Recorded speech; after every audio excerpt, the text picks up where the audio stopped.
guys, it's your girl Kim J, and right now you're locked on to Extra Time TV. Take a look.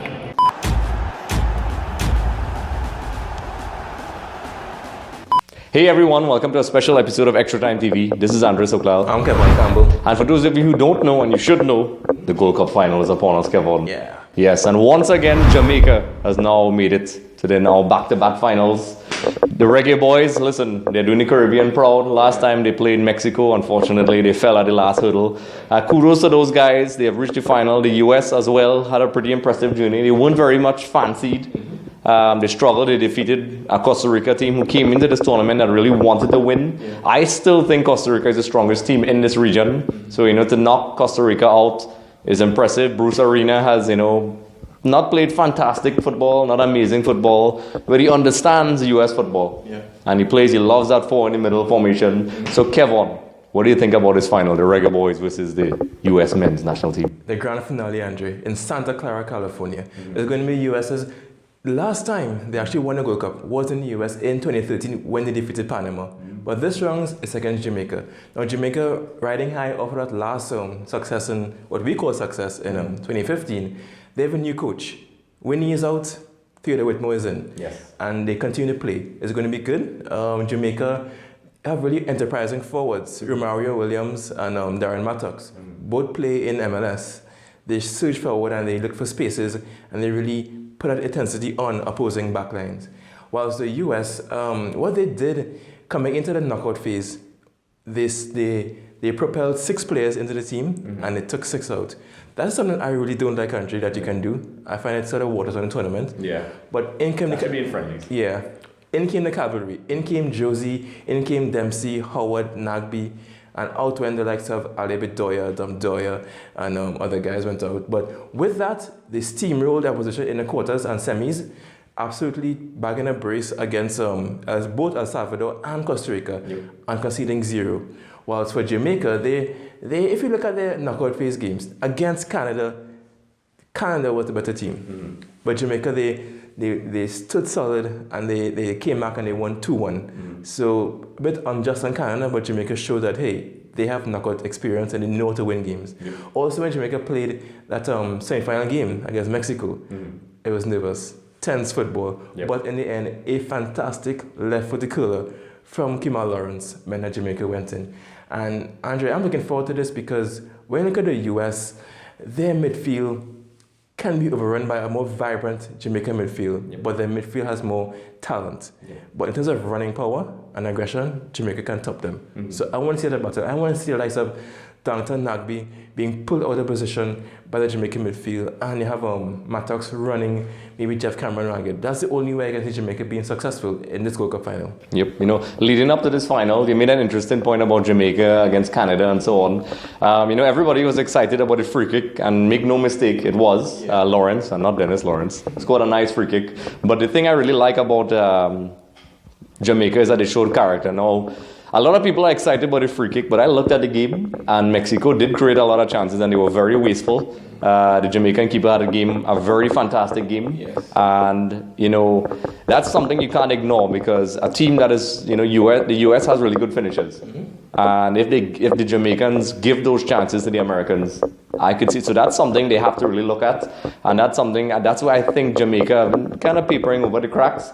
I love them. They are part of our CONCACAF region, but that's something I think I actually think the team before in the other Gold Cup, sort of powered their way into the finals. Of course it wasn't, they defeated the USA and so on. Klinsmann was all over the place.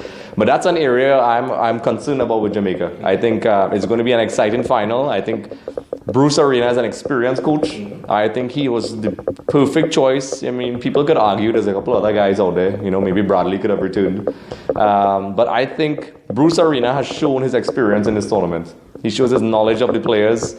He made some moves that, a lot of people disagree, the massive changes. And myself included, Kevin as well.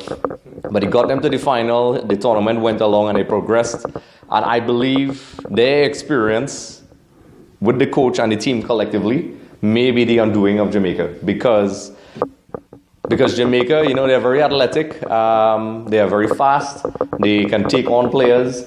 But just look at the Mexico game and there are some concerns. And if I'm Bruce Arena, I'm looking at that game and saying, okay, the Mexicans got in side their back four, behind their back four several times. There was a save where this trailing leg, stopped what could have been an opening goal for Mexico, which I believe if that goal was scored, it would have probably undid the Jamaicans. So the Jamaicans need to sit down and ask themselves, okay, we can't allow players like Dempsey and all these guys to get chances because they will take it. And that would be a concern for the Jamaican coach.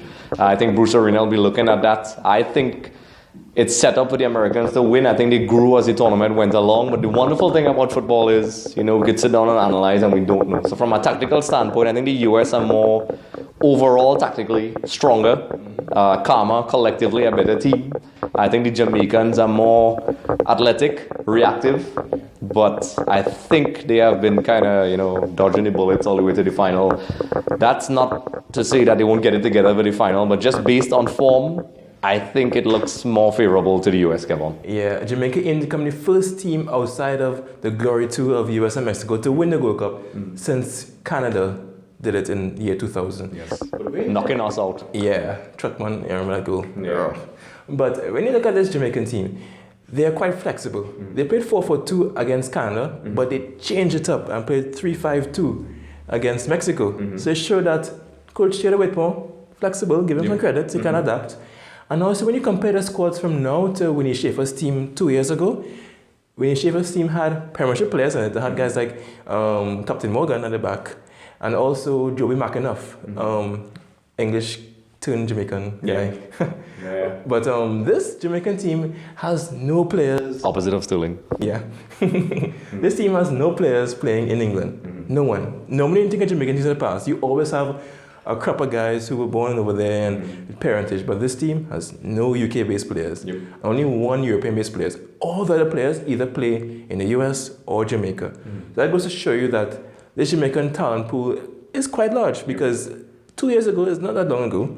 So maybe they can call these players for the upcoming qualifiers, or even with more thinking about that 2022 qualifying campaign where you can be like, okay, hey, these young guys who play in our country, they're doing good, so maybe we need to call aging veterans who maybe just not be up for it, coming back to the Caribbean to play.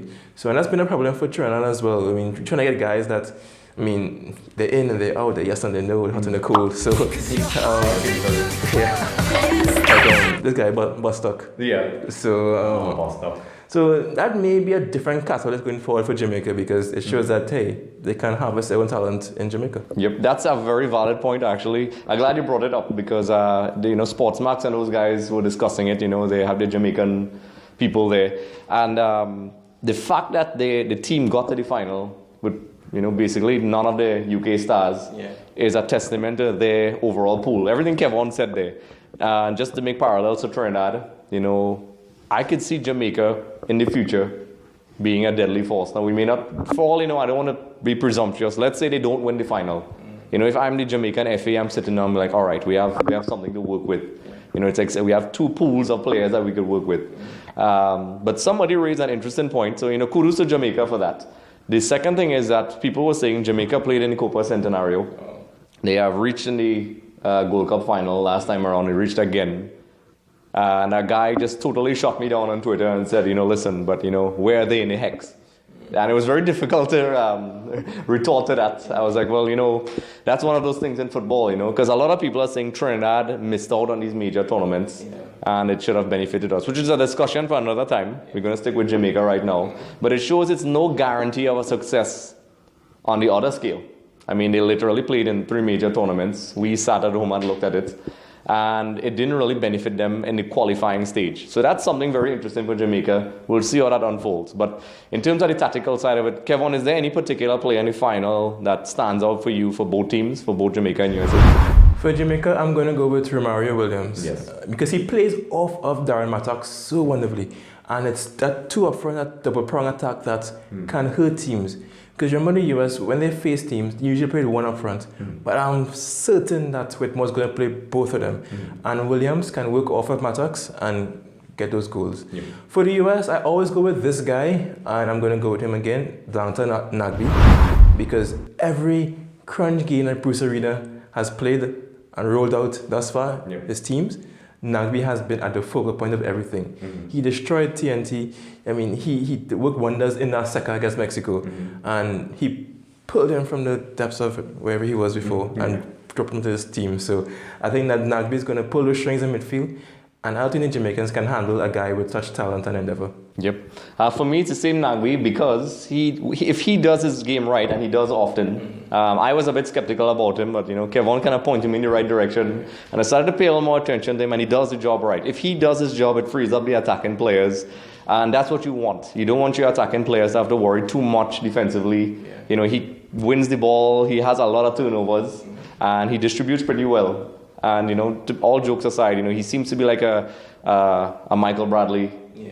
In the making, not Bob. He's born as well, so. Yeah. Oh, you see, maybe we're onto something. Maybe it's some sort of thing. Maybe he's an apprentice. But I like him. I've grown to like him, and always knew he was okay. But I've seen what Bruce sees in him now, and he's proving it. He's a viable option for the upcoming qualifiers, and it shows that Bruce also, the US arguably has a larger pool than most people. For the Jamaicans, actually, it's very difficult for the final, because of what I mentioned before in the Mexico game. Now, there's the overall tournament and there's the outstanding players, which you mentioned. But I think in the finals, the keeper has to show some nerves, because, or lack of nerves then. Because in the last final, I really think it was fair, really, that sort of made them lose the last final. Because I don't think that Mexico team was any superior team to Jamaica last time around. So I think at the back, if they don't concede any goals, and they stop things, that it starts from the back. In a final, you really need that last guy to be your hero. Of course, you could argue and say you need just strikers and midfielders. But based on what I've seen on Jamaica, they've tried different solutions. It seems that the coach is not afraid to try different things. The man between the sticks would be my main man for Jamaica. Because I think that Blake, the goalkeeper, probably outside of Keylor Navas, is probably the best goalkeeper in our region. Plays well with the Philadelphia Union in the East Coast, and he's going to have a big pivotal game if Jamaica to be successful. Yeah, I won't be surprised after when this tournament ends that you start hearing transfer rumors and he gets... Because, a lot of people, and even Navas said, I would never play for a big team because I'm from Costa Rica. You can Google and check that out. So you never know. I think he's outstanding, and he's my player to watch. I don't want to piggyback off Kevon's Romario. But, So I wasn't going to take the easy way out, but I think, defensively they need to shut up shop if they're going to have a chance. So Kevon, any final thoughts on how you think this game is going to go? I see US trying to attack Jamaica very early on. And if Jamaica can weather that early storm, then maybe they can sneak a goal or two. But I think in the second half, if the US is still 0-0, or even if they are down a goal, I'm going to think that you can bring on guys like Jordan Morris, who can score a goal at any split second. And I think Josie Altidore, he always shows up for these games against Caribbean teams. So I wouldn't be surprised if Josie bags a brace or just manhandles the Jamaican backline. Yep, I think that's exactly what's going to happen. I think, I can't really tell what the Jamaicans are going to do because they are very, as you said, tactically flexible. Do they attack? Is it reckless to attack? Because the Americans have no problem soaking up some pressure. They have some strong centre-back pairing. The Americans probably will want to capitalize on the nerves of the Jamaicans. So I think you're right. I think they would want to take on the Jamaicans. So what they have to do is, if the Jamaicans want to have a chance, weather the storm, as you said, back to the goalkeeper, as I mentioned before, on the defense. Make sure and don't concede goals. But also, if they're going to be defensive, they can't be very pensive. We spoke about that with Trinidad in one of our other videos. Yes, you're going to be defensive, but you can't be too negative. And, because you'll be inviting trouble and just weather the storm for 15 minutes. They don't need to be like Catenaccio type defensive, but make sure keep it tight, clog up the midfield, shut down the runs of the midfield guys, keep them in check, cut off that supply to the American forwards. They are very solid on the ball, but I have noticed if you really put pressure on those guys in the right places, you can't throw them off the game a little bit. And then there's the Pulisic factor, guys like that who are random, you never know. So it's an uphill task for Jamaica. I actually think it's harder this time around. And, because they played in a final before, I think that psychological thing may be weighing on them a bit. So Jamaica has to approach the game in a positive frame of mind, settle their nerves, and then play how they can play. And they can play. They can pass around the ball. They can attack. The US back four is far from impregnable. They are susceptible to dribblers. So, I think, though, it's going to end not well for Jamaica again. I think the Americans are way too experienced. I think Bruce Arena is way too experienced. I think the Jamaicans may be approaching the game maybe too much from an emotional standpoint. I think that's an area where, they're very reactive. Reminds me of Brazil in 2014. They had a decent team, but they were very emotional. Before the game, the players were crying for the anthem and things like that. And I think that's where the US has a psychological advantage, the emotional control they have. I'll make some comparisons to Germany in such cases. So I think, I hope I'm wrong, but I think the Americans are going to just, on experience alone, not necessarily skill or even talent, but on experience, they're just going to grind out a result. I think it's going to be close. I think Jamaica is even going to score as well. So I think it's going to be a narrow scoreline with the Americans breaking the reggae boys' hearts. But the emotional side of me hopes that's not the case, and they buck the trend, and Jamaica wins. And Andre, on last point, Villafani, the left back, who played in the qualifiers and was picked for this game, I think he's like a marauding guy on the left, so Jamaica better watch the right-hand side. Yep. So with that being said, folks, Kevin and I give us our thoughts. We could probably sit down and nitpick this game for hours. I think both games are going to be played around the same time, Jamaica and the US, plus Trinidad and Tobago versus Ecuador. Simultaneously. Yeah, simultaneously at the same time. But so be sure to comment. Let us know what you think in the comment section below. We love to hear what our Jamaican, brothers in the Caribbean think. We have a lot of American friends. We met them a lot recently. Yeah. So let us know what you think. Do you think we're wrong and the Jamaicans are going to win? Comment in the comment section below. Yeah. Subscribe to our YouTube channel. Kevon, where can we find you? Kev868 on Instagram and Twitter. You can find me at Andre Soklal on Twitter and Instagram. And as I said before, subscribe to our YouTube channel, like us on Facebook, comment in the comment section below, follow us on Instagram, because when you do that, you automatically qualify for several things.